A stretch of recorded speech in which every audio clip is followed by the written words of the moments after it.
मैथिली दुल्हन। इसके मनमोहक गीत जरूर सुने। यदि अच्छा लगा तो चैनल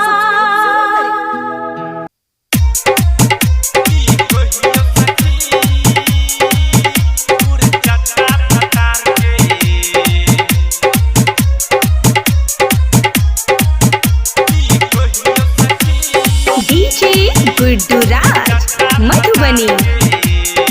माँ वैष्णवी फिल्म्स की प्रस्तुति। कहियो सखी गुड़ चट्टा भतार के चाटै छो जेना नेमुआ अचार के।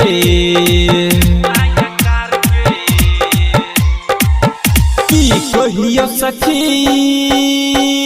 गुड़ चट्टा भतार के चाटै छो जेना नेमुआ अचार के।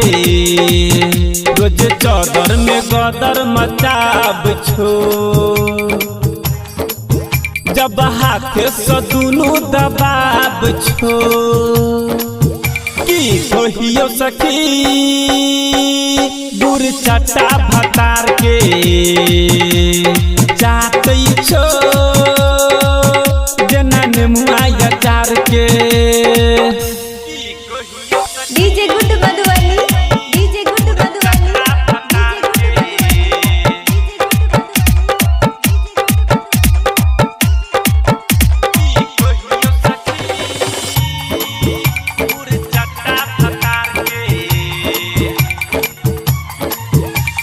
देहिया करै छो दर्द सखी भर दिन के काम से।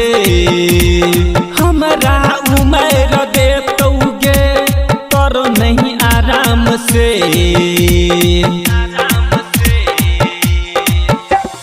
देहिया करै छो दर्द सखी भर दिन के काम से।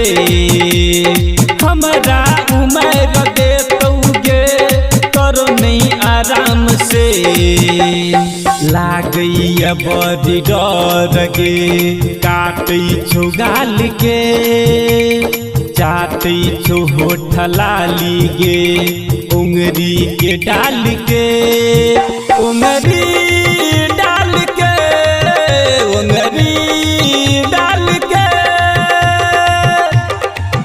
की कहियो सखी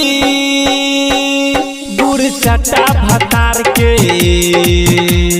चाटै छो जेना नेमुआ अचार के। DJ Guddu Madhubani. DJ Guddu Madhubani. DJ Guddu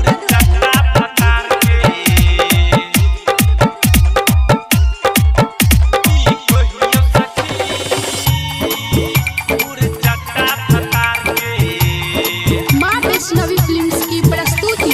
कूदै छो सखी पलंग पऊ करै छो तंग गे राइटर गौरी शंकर के हिलही अलंग गे।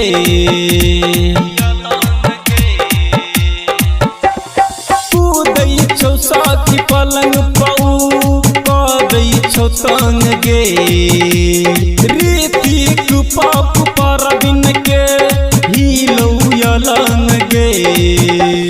सुशील नंद बादल के कहे विचार के आग लगा दी मन करे ऐसन भतार के।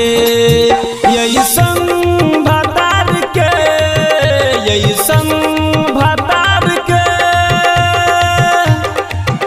की कहियो सखी गुड़ चट्टा भतार के